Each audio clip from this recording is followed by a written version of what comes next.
महाराज सुग्रीव, महाराज सुग्रीव, महाराज सुग्रीव, महाराज। मत पुकारा करो मुझे महाराज कहकर। मुझे यह शब्द सुनकर दुख होता है। अब मैं महाराज कहां? अब तो मैं वो शरणार्थी हूं जिसे भ्राता बाली ने अपने देश से निकाल दिया है। अब तो मैं एक विवश और दुर्बल प्राणी रह गया हूं, महाराज नहीं। क्षमा करें महाराज, आप जहां कहीं भी हो, जिस स्थिति में भी हो, हमारे लिए तो आप महाराज ही हैं। आपका राज तो हमारे हृदय पर है। और इस समय हम एक सूचना लेकर आए हैं। कैसी सूचना सेवक? कोई अशुभ सूचना तो नहीं? महाराज, हमने दो तपस्वियों को इस ओर आते हुए देखा है। तपस्वी? कहीं भ्राता बाली ने मेरा वध करने के लिए दोनों को न भेजा हो? पवन पुत्र हनुमान कहां है? वो तो ध्यान मग्न है। जय श्री राम, जय श्री राम, जय श्री राम, जय श्री राम, जय श्री राम, जय श्री राम, जय श्री राम, जय श्री राम, जय श्री राम, जय श्री राम, जय श्री राम, जय श्री राम, जय श्री राम, जय श्री राम, जय श्री हे पवन सुत राम। अंजनी नंदन, आंखें खोलिए।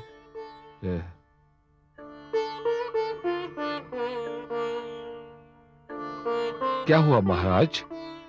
आप इतने चिंतित क्यों दिखाई दे रहे हैं? मेरे सैनिकों ने सूचना दी है कि दो तपस्वी इस ओर आ रहे हैं। मुझे भय है उन्हें भ्राता बाली ने मेरे वध के लिए न भेजा हो। आप भयभीत न हो, मैं स्वयं जाकर पता लगाता हूं कि वो कौन है और किस उद्देश्य से यहां आ रहे हैं। जय श्री राम।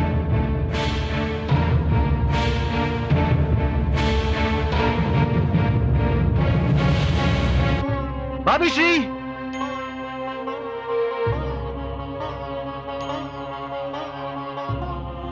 भाभी श्री,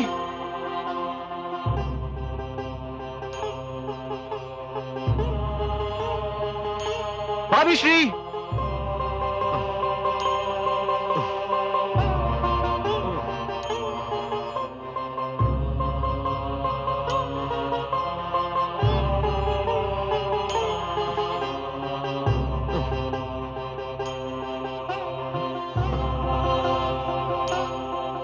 वो देखिए भ्राताश्री, कोई ब्राह्मण इसी ओर चले आ रहे हैं। यहां अवश्य आसपास कोई आश्रम होगा। एक आश्रम भी दिखाई दे रहा है भ्राताश्री। भ्राताश्री, मेरा मन कह रहा है कि हमें इन ब्राह्मण के पास भविष्य के विषय में अवश्य कोई जानकारी प्राप्त होगी।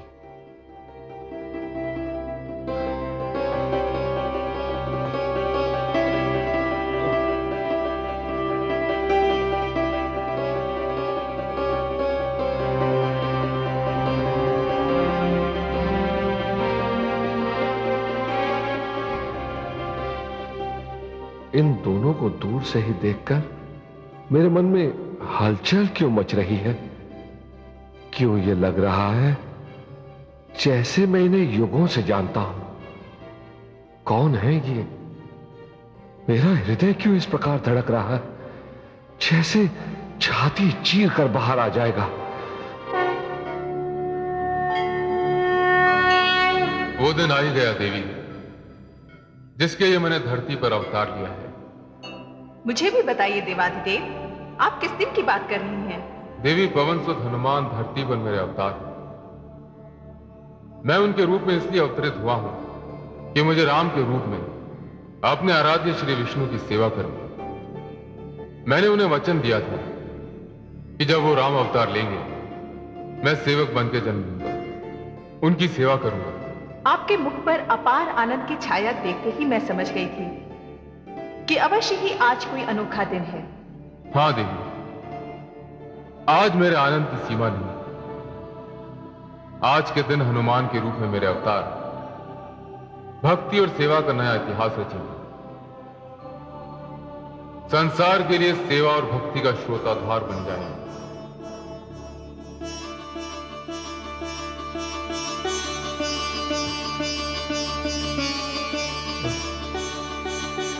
इन ब्राह्मण देवता को देखकर मुझे ऐसा क्यों लग रहा है कि जैसे ये मेरे पूर्व परिचित हैं, जैसे मैं इन्हें किसी रूप में देख चुका हूं।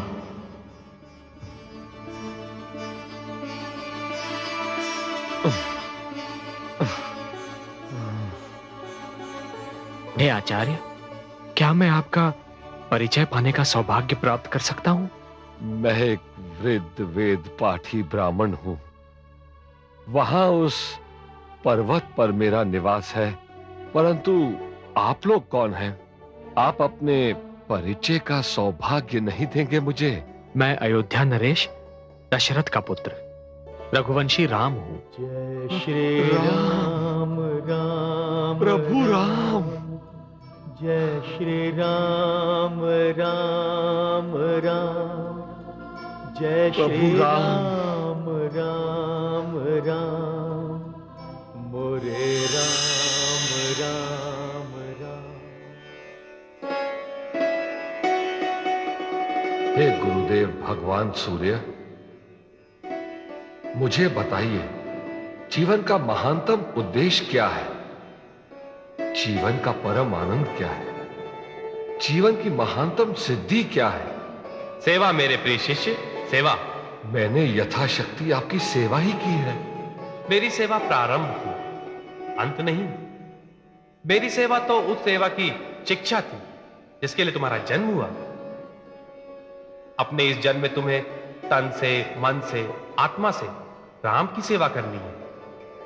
सेवा का नया इतिहास रचना है। मुझे उस सेवा का अवसर कब मिलेगा गुरुदेव? मैं उनके पास जाऊं? नहीं शिष्य, तुम्हें उनके पास जाने की आवश्यकता नहीं। ब्रह्मा ने भाग्य की ऐसी रेखाएं रच दी हैं कि राम स्वयं तुम्हारे पास आएंगे तो एक तपस्वी के वेश में होंगे। ऐसे तपस्वी के वेश में जिनके कंधे पर धनुष और बाण शोभायमान होंगे। वे तुम्हें किष्किंधा पर्वत के पास मिलेंगे। विष्णु के इसी अवतार राम की भक्ति और सेवा तुम्हारे जीवन का महानतम उद्देश्य, तुम्हारे जीवन का परम आनंद और तुम्हारे जीवन की महानतम सिद्धि होगी। आयुष्मान भव। जय श्री राम। किस सोच में पड़ गया आचार्य? जय श्री राम। प्रभु राम। जय श्री राम। जय श्री राम। जय श्री राम। जय श्री राम। जय श्री राम। जय श्री राम। जय श्री राम। जय श्री राम। जय श्री राम। जय श्री राम। जय श्री राम। जय श्री राम। जय जय श्री राम। जय श्री राम। जय श्री राम।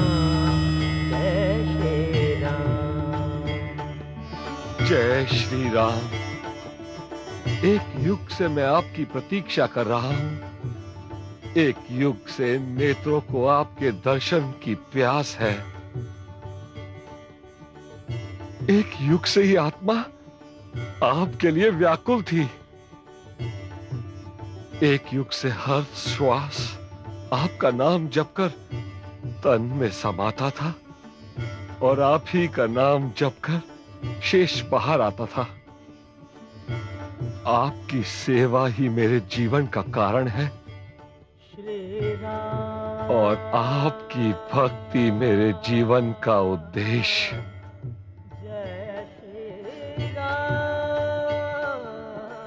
मुझे क्षमा कीजिए, मैं आपको आगंतुक समझकर ब्राह्मण के वेश में आपको पहचानने के लिए आया।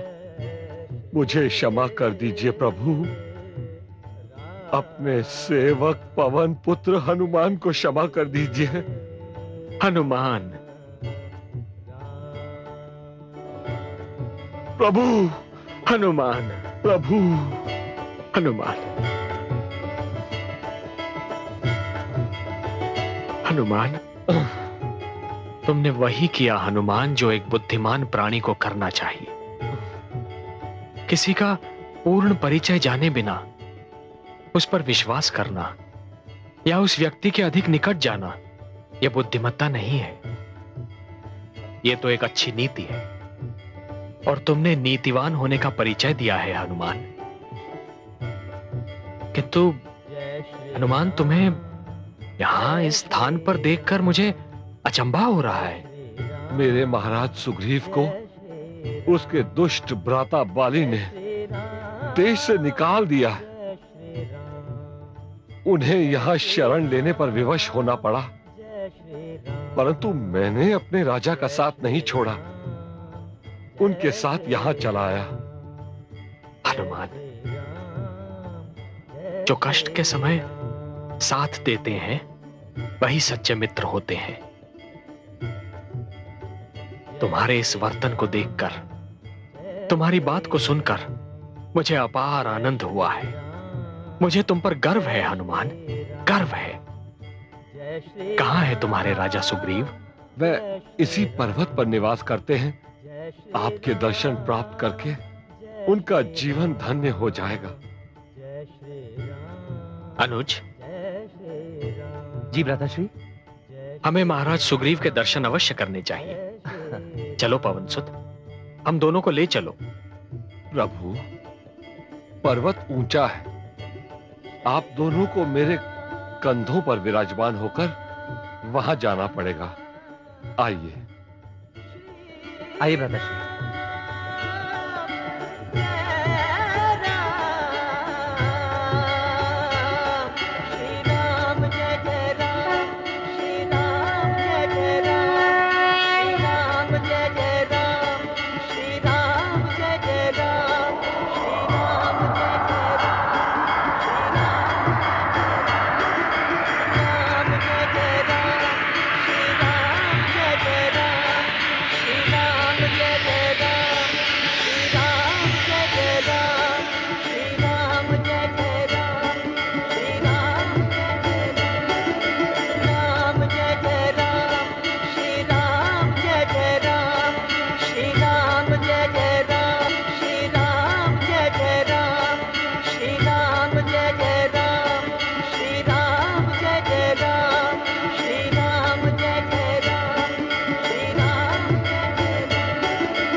भक्त और प्रभु की दूरी, साध भई बरसों की पूरी। राम लखन कांधे बैठाए, हनुमत किष्किंधा ले आए। हनुमत किष्किंधा ले आए।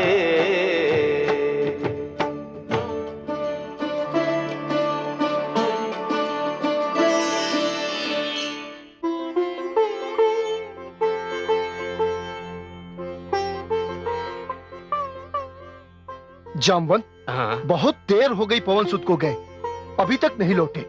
जाने क्या बात है। जय श्री राम। लीजिए, आ गए पवनसुत, और उनके कंधों पर 2 तपस्वी भी हैं, जिनके विषय में वो जानकारी लेने गए थे। यदि पवनसुत उन्हें अपने साथ ला रहे हैं तो यह स्पष्ट है कि वे हमारे शत्रु नहीं हैं।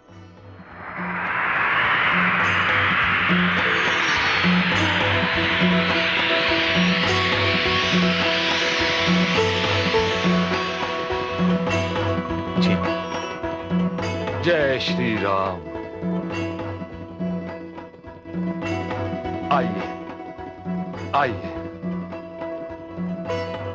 महाराज सुग्रीव, आज मेरा जीवन धन्य हो गया। वानरों, जी भर कर देख लो इस सुंदर मुख को, इस मुख की आभा को। यही मुख सृष्टि की रचना का कारण है। इसी आभा के दर्शन जीवन का उद्देश्य है। जी भर के निहार लो इसे। यही वो रूप है जो सिमटे तो एक कण में समा जाए और बढ़े तो आकाश भी छोटा पड़ जाए। यही मेरे आराध्य हैं, जगत तारक हैं, पतित पावन हैं, दीन दुखी के स्वामी है, नाथ हैं। यही रघुवंशी श्री राम है। जय श्री राम, जय श्री राम, जय श्री राम, जय श्री राम। आइए विराजिए, यहां विराजिए, विराजिए।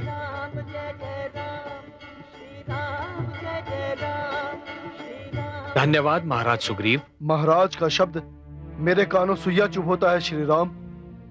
मेरे भ्राता बाली ने मुझसे सब कुछ छीन लिया है। हे सुग्रीव, जब एक भ्राता अपने ही भ्राता के अधिकार छीन लेता है तो वो अभागा होता है, क्योंकि वो स्वयं नहीं जानता कि उससे भी बहुत कुछ छिनता चला जा रहा है। उसके मन से प्रेम छिन जाता है, मस्तिष्क से शालीनता निकल जाती है और जीवन से सुख निकल जाता है। और जिस व्यक्ति के पास प्रेम, शालीनता एवं सुख न हो, ऐसा व्यक्ति आजीवन एक अनदेखी अग्नि में जलता रहता है। जय श्री राम। सुग्रीव, जिस प्रकार जब सूर्य की किरणें धरती छोड़ देती हैं तो धरती पर अंधकार का राज्य जम जाता है,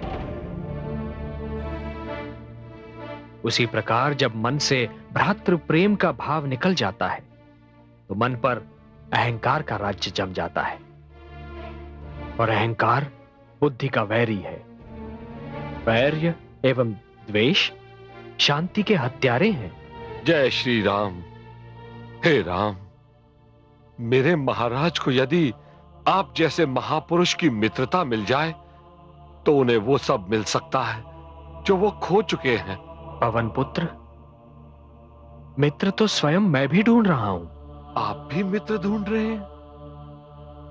हाँ पवन पुत्र, जिस प्रकार एक प्यासे को जल की, खेत को वर्षा की, धरती को प्रकाश की, पुष्प को सूर्य की प्रथम किरण की एवं शरीर को आत्मा की आवश्यकता होती है, उसी प्रकार जीवन को मित्र की आवश्यकता होती है।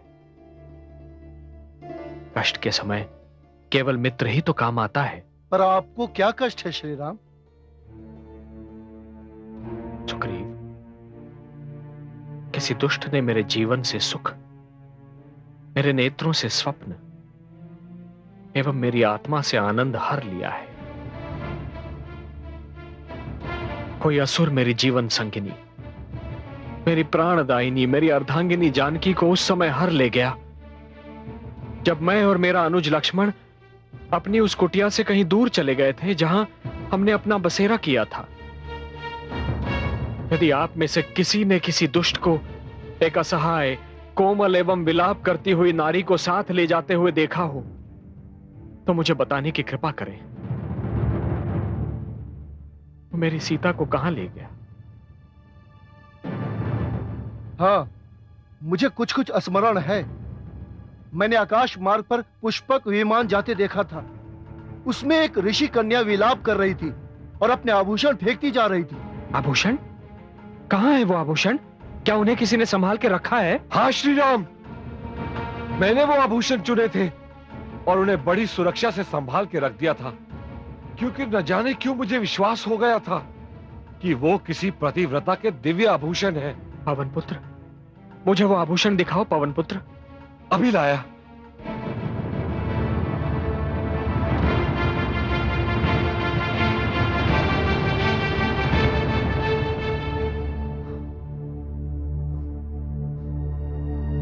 लीजिए।